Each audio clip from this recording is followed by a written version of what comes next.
Hoy veremos la primera parte de Dios es. Y para comenzar, como sabes, a mí me encanta siempre hacer esto un poquito interactivo y preguntar.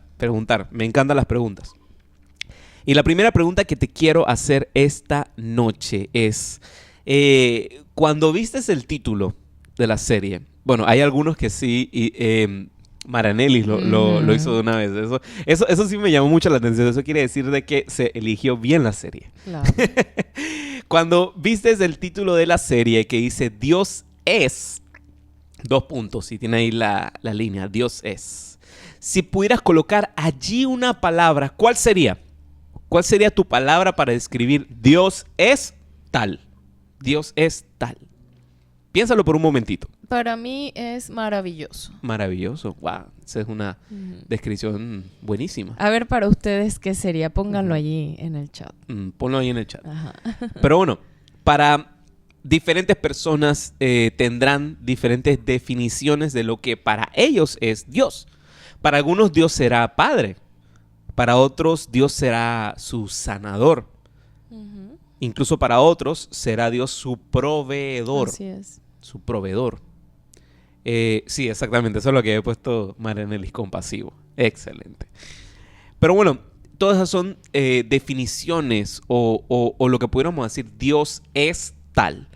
O a lo mejor puede ser que has tenido otro tipo de imagen de lo que es Dios. A lo mejor al rellenar esa línea dirías que Dios es distante.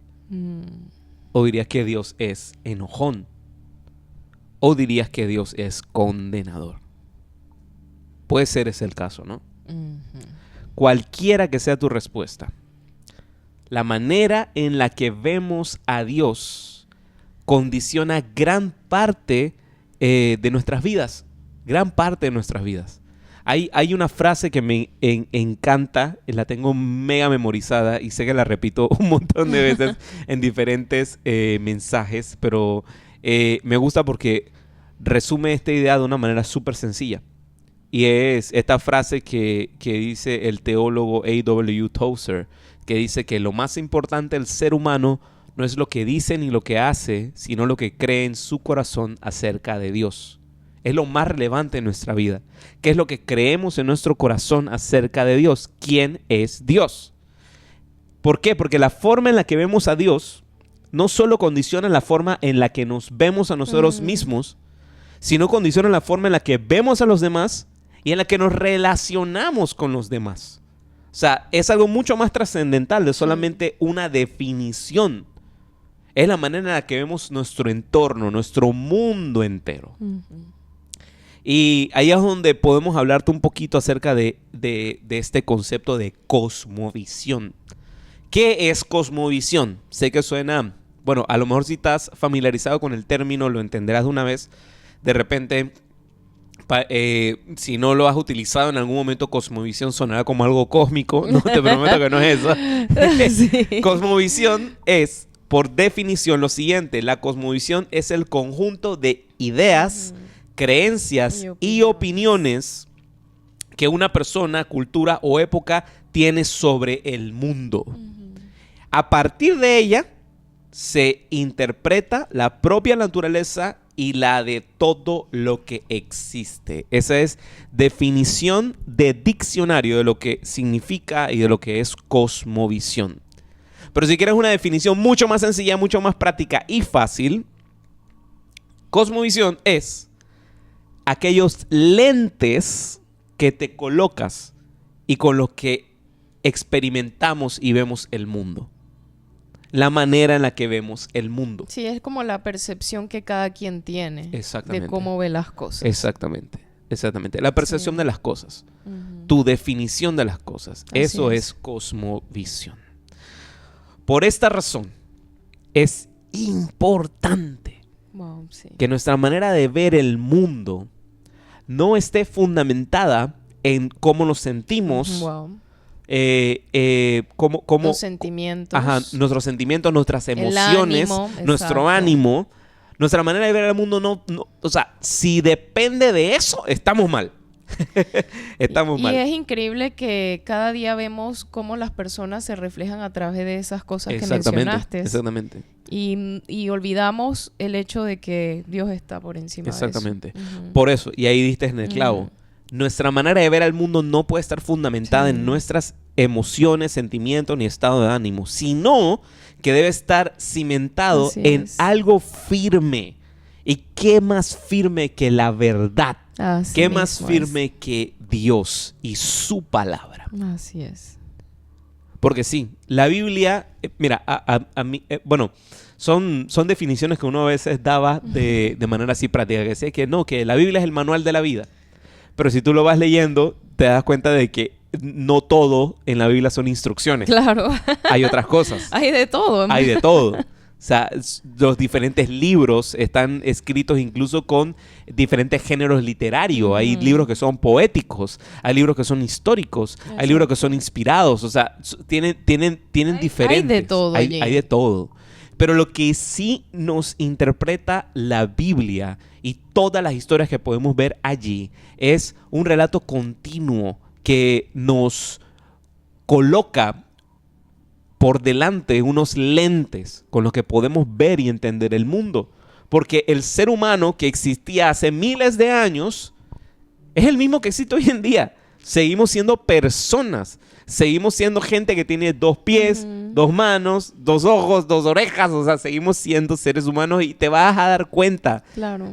En lo que te vas compenetrando en estas historias, que lo que algunos lucharon en su humanidad hace miles de años es las mismas situaciones que lidiamos hoy en día. Entonces la Biblia sería como el filtro. Exactamente. Exactamente. Es como un filtro que Exacto. te permite apreciar la vida y entender la vida. Por eso es que fundamentamos nuestra cosmovisión en la palabra de Dios. Los lentes que usas para poder ver. Sí, mejor. Es como los lentes que estoy usando aquí para poder ver. O sea, es la manera más sencilla de explicar esto. Claro.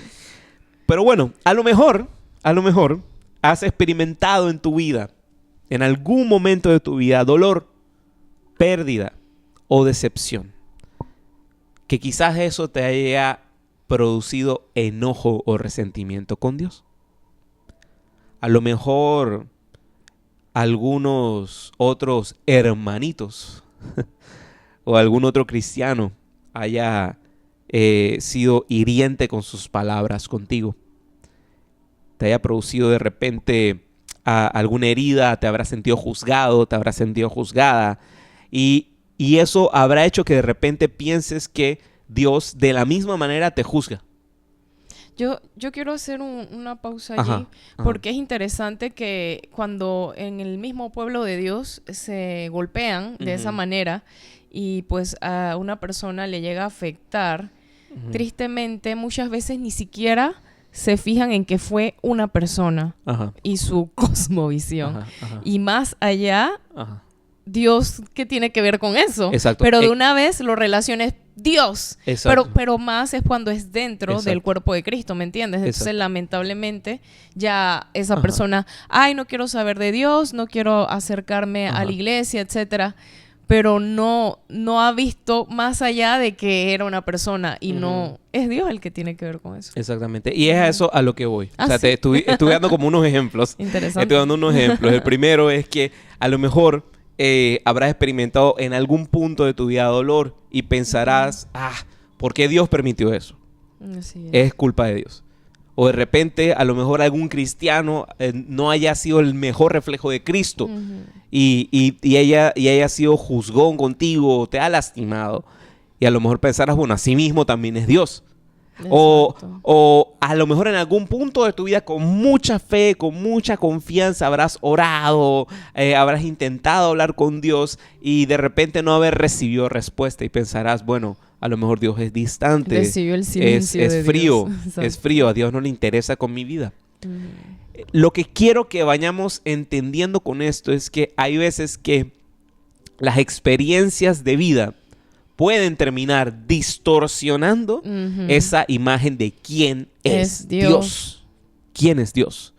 Dios sigue siendo Él. por más de cosas que Así pasen en es. nuestra vida, no cambia quién es Él, pero sí puede cambiar la manera en cómo nosotros lo vemos. Ujú. Por eso es importante que sepamos que las cosas que experimentamos, que vivimos en esta vida, que gente nos puede hacer a nosotros, no debe cambiar nuestra manera de cómo definimos Me llamó y la cómo vemos a atención Dios. mucho eso de la manera en cómo es distorsionada la vida. Ajá. Es lamentablemente que... Porque la vida puede distorsionar nuestra manera de cómo vemos a Dios. Exacto, entonces es como que, ay, Dios es el culpable cuando Ujú. no es así. Ujú, Ujú. ujú. Porque en la vida experimentarás emociones, pero esas emociones, a pesar de que son muy válidas, porque ojo, no quiero minimizar tu dolor Exacto. ni las situaciones que habrás podido vivir o atravesar, no las minimizo para nada, son totalmente válidas, pero no representan realmente quién es Dios. Así es. Las cosas que vivimos en este mundo caído no representa quién es Dios. Me gusta que recalques el mundo caído, porque Exactamente. es eso.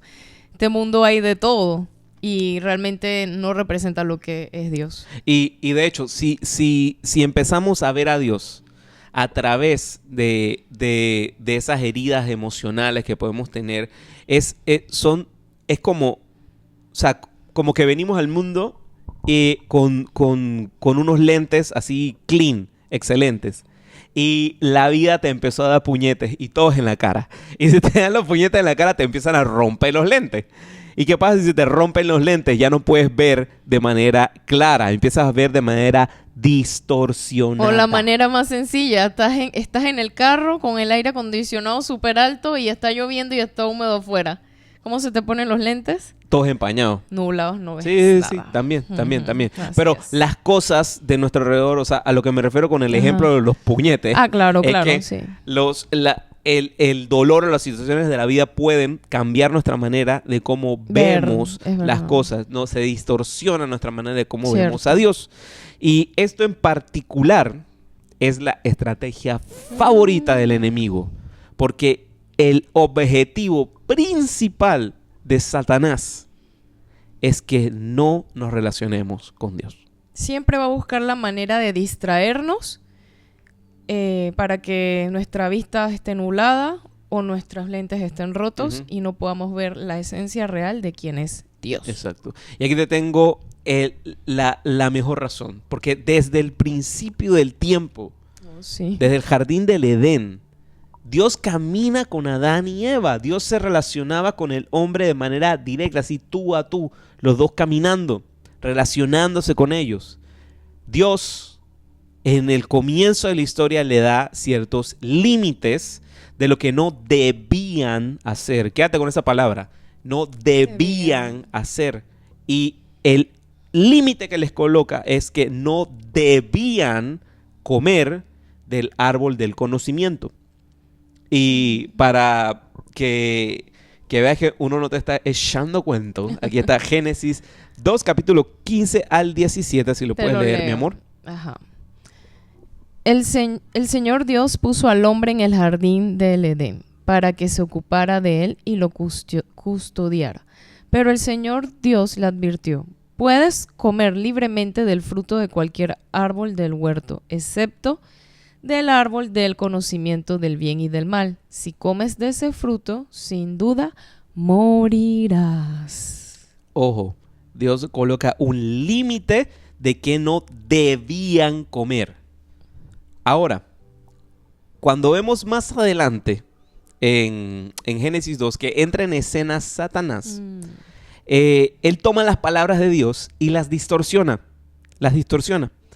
Cuestiona a Eva y le dice a Eva, ¿es que acaso Dios realmente lo que él quiso decir es que no podían comer del árbol del huerto? Pero eso no es lo que había dicho Dios. Dios dijo, de todo pueden comer, Sí. de este no. La mareó. Ajá. Entonces Satanás la mareó. Sí. Satanás dijo, mira, ve, Dios dice que no puedes, mira, ve, no puedes comer nada, no tienes Y me libertad. imagino la cizaña que le metió. Ajá. No tienes libertad. Sí. Porque eso es lo interesante de esta historia. Satanás toma lo que Dios había dicho, lo distorsiona y le da un significado totalmente diferente. Diferente. Y Mario a la otra. Y siendo solamente el límite del no comer del árbol del conocimiento, él les pone, no, mira, ve, Dios te tiene limitado. Porque Dios lo que quiere es que no comas del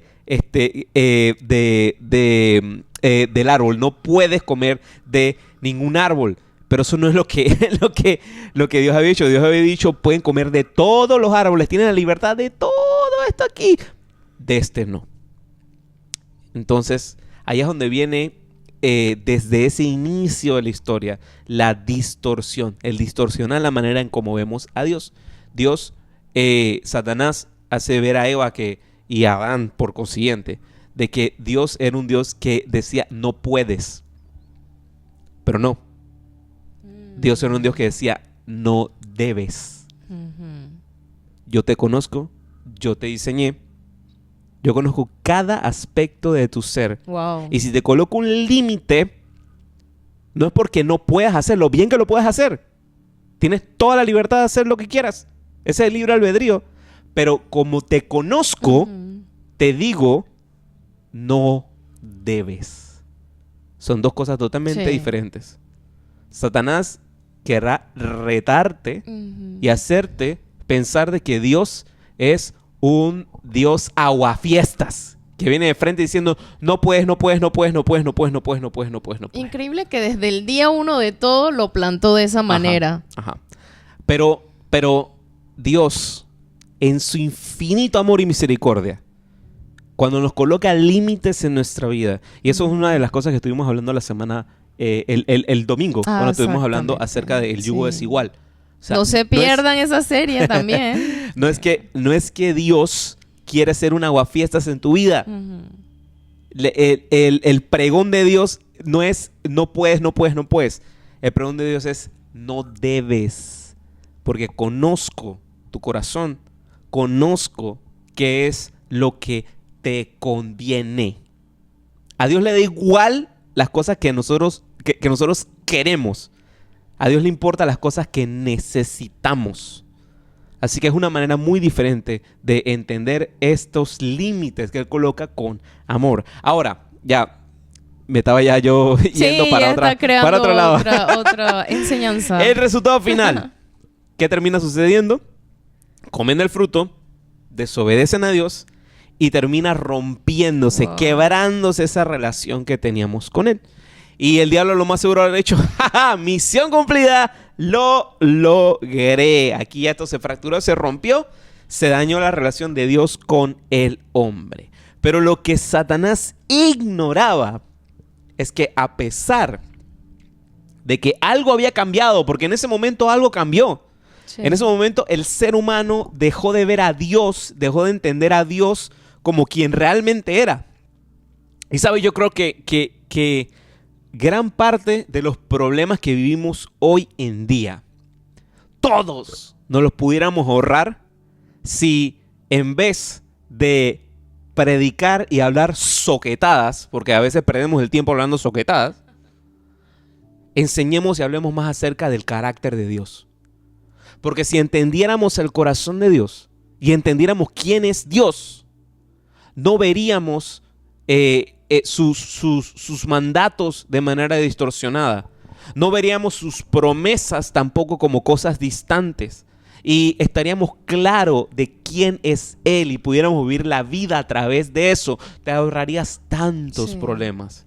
Si la principal búsqueda que tienes al momento de agarrar una Biblia no sea ver qué es lo que me conviene, sino qué es lo que necesito. No sea ver qué está Dios allí para darme, sino qué está Dios allí siendo. Dios mío. Gloria a Dios.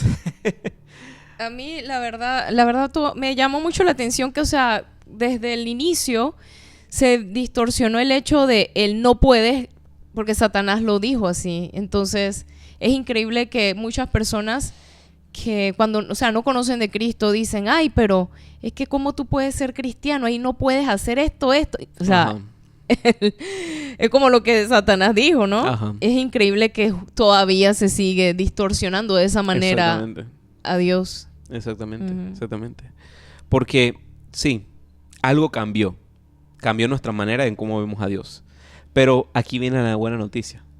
O sea, Satanás ignoraba esto. Claro. Satanás ignoraba esto. Porque sí algo cambió. Cambió nuestra manera en cómo veíamos a Dios desde ese momento en el jardín de Edén. Porque lo que no había cambiado era el carácter de Dios. Claro, eso. Porque Dios sigue siendo el mismo desde el inicio del tiempo. Dios sigue siendo el mismo. Mateo 24:35 dice lo siguiente. El cielo y la tierra desaparecerán, pero mis palabras no desaparecerán jamás. Más adelante podemos ver en Génesis 2 que Dios provee a Adán y Eva cobertura. Ellos se habían quedado, se dieron cuenta que estaban desnudos, pero Él provee cobertura, provee pieles de un animal para que se cubran. Y ese acto que vemos allí de cuidado, de amor que tiene Dios por su creación, por el hombre, por Adán y Eva, nos habla de un acto de amor futuro que Dios ya había planificado desde antes de la creación de toda la humanidad. Ya Dios había dispuesto a Cristo Jesús, a su único hijo, como aquel sacrificio que cubriría la humanidad. A veces tendemos a ver a Dios en el Antiguo Testamento diferente al del Nuevo Testamento. Sí. ¿Les parece curioso eso? A mí, mira, cuando yo comencé en los caminos del Señor y empecé pues a estudiar un poquito más la Biblia y a sumergirme más en estas historias, era muy curioso la manera en cómo yo venía ya con preconceptos al momento de leer las historias bíblicas, porque yo veía siempre a un Dios enojón en el Antiguo Testamento y a un Dios hippie, amoroso hippie puro love en el Nuevo Testamento. Y era como, dije, oye, ¿qué pasa aquí? ¿Cómo cambió esto de un lado para otro? Pero la realidad es que Dios desde el primer día siempre ha sido ese Padre misericordioso, lleno de amor, que cubre multitud de errores. Desde que fue la caída del hombre, Adán y Eva, ¿qué es lo primero que hace Dios? Los cubre. Es misericordioso. Los cubre. Es misericordioso. Los cubre y los ama. No es como que los abandoné y no allí, los abandona. ¿no? Es más, les tapó su desnudez. No los abandona. Sí. Primera de Pedro, capítulo 4, verso 8, dice lo siguiente. Lo más importante de todo es que sigan demostrando profundo amor unos a otros, porque el amor cubre gran cantidad de pecados. Amén, así es. Dios siempre ha sido fiel para cumplir sus promesas. Desde el día 1. Él siempre ha sido justo, misericordioso, santo, amoroso, soberano, por encima de todas las situaciones que has podido atravesar y pasar en la vida. Incluso quiero darte una noticia. Incluso desde antes de tú acercarte a Él, no es que ahora Dios dice, bueno, te acabo de conocer porque me acabas de conocer. ¡No! Él te conocía desde antes. Sí. Desde antes. Y desde antes su corazón anhelaba conectar nuevamente contigo. Porque desde el principio, desde antes de la fundación del mundo, ya Dios sabe que tú, en este momento, 2024, octubre, ibas a estar aquí respirando. Sí. Y Jesús en la cruz del Calvario, desde ese entonces, ya Dios sabía de que aquel acto de amor lo iba a estar haciendo por ti. Es que no es una casualidad, algo que surgió y ya todo está planeado. Somos partes del plan de Él. Exactamente. Vemos aquí en Salmo 103, verso 8, lo siguiente. El Señor es compasivo y misericordioso, lento para enojarse y está lleno de amor inagotable. Salmo 103, 8. Verso 8. ¿Dónde está el libro de Salmos? En el Antiguo Testamento. En el AT, voy a decir AT. En el AT. AT. Dios siempre ha sido compasivo, misericordioso, lento para enojarse y lleno de amor inagotable. El carácter de Dios es vasto, es complejo. Es algo que a veces nos cuesta entender. Por eso es que tendemos pues a agarrar bandos y hacer diferenciaciones. Pero Dios es el mismo ayer, hoy y siempre. Difícilmente podremos explicar de manera sencilla el carácter de Dios. Pero para eso contamos con la Biblia. Para eso contamos con su palabra. Donde tal vez no va a haber una explicación de manual. Una oración así sencilla que diga Dios es ta ta ta. Ajá. Tal vez no la haya. Tal vez no sea el manual de la vida, la respuesta a todas las preguntas. Porque incluso la Biblia también está llena de preguntas. Pero lo que sí podemos entender a través de la Biblia es ejemplos, vidas vividas en las cuales podemos ver destellos del amor de Dios. Amén, así es. Destellos, pueden ser reflejos del carácter de Dios, de quién es Dios y que Él piensa de ti, que Él piensa de mí, cómo se relaciona con el hombre. Entonces, antes de tener una respuesta directa sobre quién es Dios, quiero dejarte con una pequeña tarea esta noche. Considera lo siguiente. Considera cómo es tu perspectiva sobre quién es Dios. ¿Qué sucesos de tu vida han moldeado esa definición de quién es Dios? ¿Será que a lo mejor pasaste algún episodio traumático, doloroso en el pasado y eso es lo que ha moldeado tu manera en la que ves a Dios? ¿O será que de repente ahora estás comenzando tu caminar con Dios y te has enfrentado con algo más grande que tu propia vida y a través de las palabras, a través de las letras en esa Biblia, la palabra de Dios que es viva, es eficaz, habrá resonado en tu interior algo que habrá tumbado esas barreras, esas heridas que había dejado el pasado y ya has podido empezar a ver de manera clara quién es Dios? Medítalo esta noche. Quiero dejarte esa tarea antes de definir, porque eso es lo que vamos a estar haciendo durante las siguientes semanas. Durante las siguientes semanas vamos a estar viendo definiciones de quién es Dios. De quién es Dios. Para poder ir como comprendiendo su carácter. Exactamente. Para ir comprendiendo el carácter de Dios. Para que eso vaya tomando forma. Pero esta noche quiero dejarte con esa tarea. Ponte a meditar cuáles son esas experiencias que han moldeado tu perspectiva de quién es Dios. Te darás cuenta de un par de cosas interesantes. Y como decía mi esposa al comienzo, hay veces que nosotros cometemos el error de achacarle a Dios cosas que Él ni siquiera ha hecho. Dice Dios, no me metas en tu bochinche. Él ni siquiera ha hecho.